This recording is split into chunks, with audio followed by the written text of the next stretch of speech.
What's up guys, and welcome back to Adventure Archaeology. If you're new to the channel, my name is Brandon, and today we're going to be heading out into a local river in search of valuable antique bottles. Some of the bottles here in the state of Alabama can be worth thousands of dollars. So without any further ado, let me get these waders on and let's go see if we can find something amazing.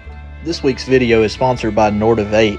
If you're looking for a good pair of hiking boots, work boots, or even tactical style boots, be sure to check them out. I'm going to leave a link below in the description and pin a comment. Also use code N810 for 10% off.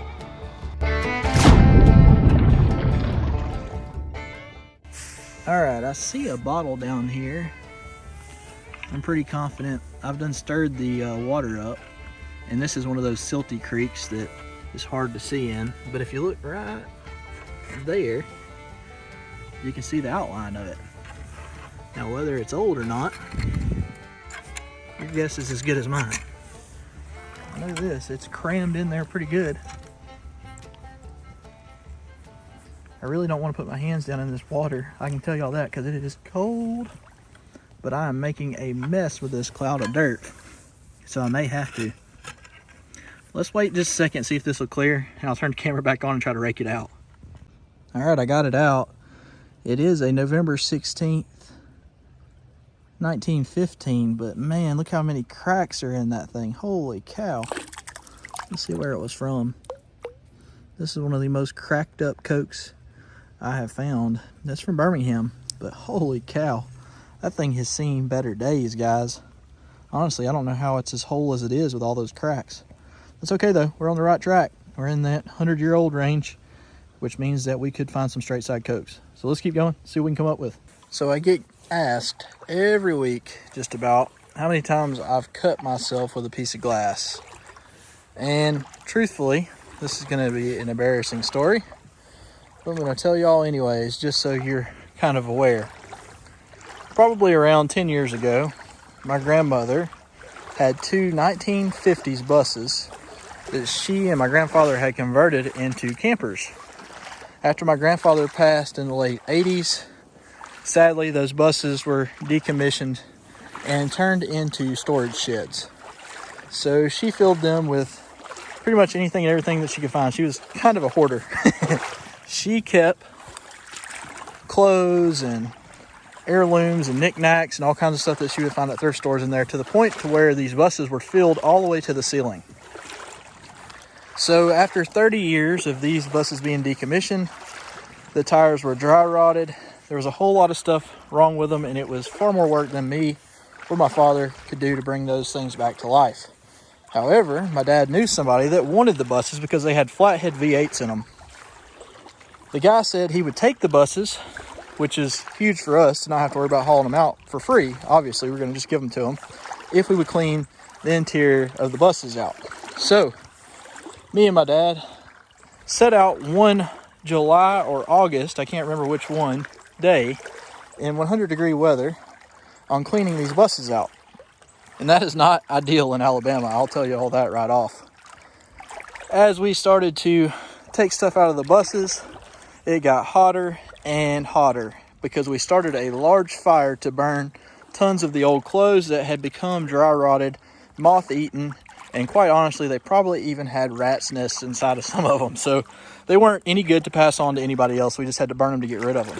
So we started this huge bonfire, and next to the fire, we set up a 50-quart cooler that we had tons of water in. As the day progressed and we would get hot on and off, we would take turns and take breaks by sitting on the cooler.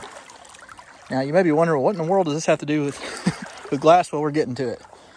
Well, my dad finds an old Coke bottle while he's inside of the bus, or one of the buses, and I was sitting on the cooler, and he said, "Hey, check this out." Now usually I have pretty good hands and decent reflexes, but his throw may have been a bit short. Calling you out, Dad. He throws the Coke bottle to me, and I stand up from the cooler to catch it, and it hits the ground and it shatters. Now, when that bottle shattered, I didn't think anything about it. I was like, well, we're going to have to clean up all of this where we had the fire anyways. And I was just going to sit back down and say, oh, well, because it wasn't that old of a Coke bottle. It was really just like a Pat D. Now, I plopped back down on the cooler only to realize rather quickly that the bottle had broken, kind of like what a bottle would be broken in a bar fight. Imagine grabbing the neck of a bottle, hitting it on a bar counter and snapping it in half. Well, the bottom half of the bottle with its jagged edges had landed directly on top of that cooler that I sat down on. I had on thick Carhartt pants that I don't know if they did more harm or good. As I sat down, the pants held up, but all 200 pounds of my weight at the time, I'm a little bit fatter than that now, if y'all haven't guessed, went onto the cloth that then ripped. And when it ripped, the bottle went into my right butt cheek. It went deep enough, and I was hot enough that my dad was scared I'd hit an artery. I'm pretty sure you don't have an artery in your butt. But it scared him, and it scared me, and we could not get it to stop bleeding. I'm talking about just profusely bleeding. We tried and tried and tried to get it to stop. It did not. And at the time, I was between health insurances, which makes it even worse. So we decided to go to the ER, even though I knew I was going to get a gigantic medical bill. So off we went. Went to the ER, sat in the ER waiting room for, no kid you, 10 hours, okay? Finally, they called me to the back. By this time, the wound had already started to heal up, or it had sealed itself up.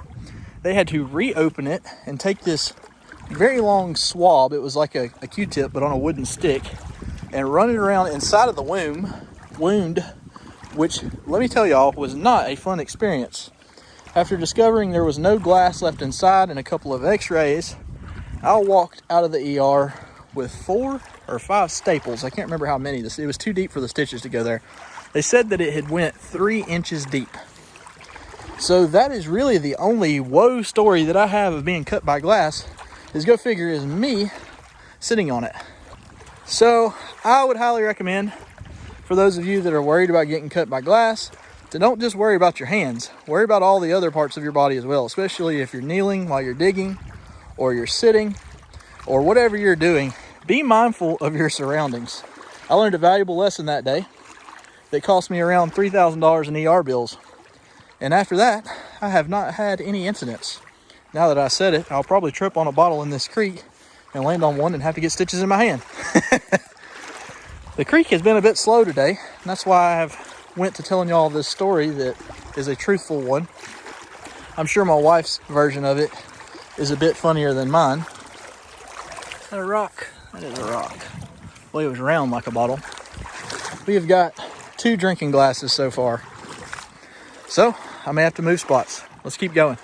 Contrary to popular belief, I actually don't talk to myself when I'm out walking. So today I'm going to do a bit of a walk, but I'm going to be quiet for the vast majority of it. And it looks like we got a good drinking glass right here. Heck yeah, from Birmingham. I'm actually going to do a complete walk from this point forward with no talking. I'm just going to show you all the finds and let y'all enjoy what I typically do, which is the sound of nature and the sound of the water. And y'all let me know what you think about this in the comments below.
All right, guys, today was a swing and a miss. I did get 3 nice deco style bottles that I'm excited to turn into whiskey glasses.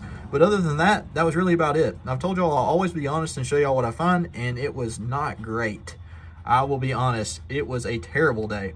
And I stayed out all the way till it was dark. That's why these last 2 bottles that you see right here are not shown in the video, and that's because the lighting was so bad with my GoPro, I couldn't actually pick up what I was finding and show it to y'all. Unlike my cell phone that does have a light on it. So I apologize for that, and it was a weird video. Y'all let me know what you think about the silent part of the video in the comments below if you'd like for me to do a full silent video in the future. If you are not subscribed, please do so, and we'll catch you guys in next week's video.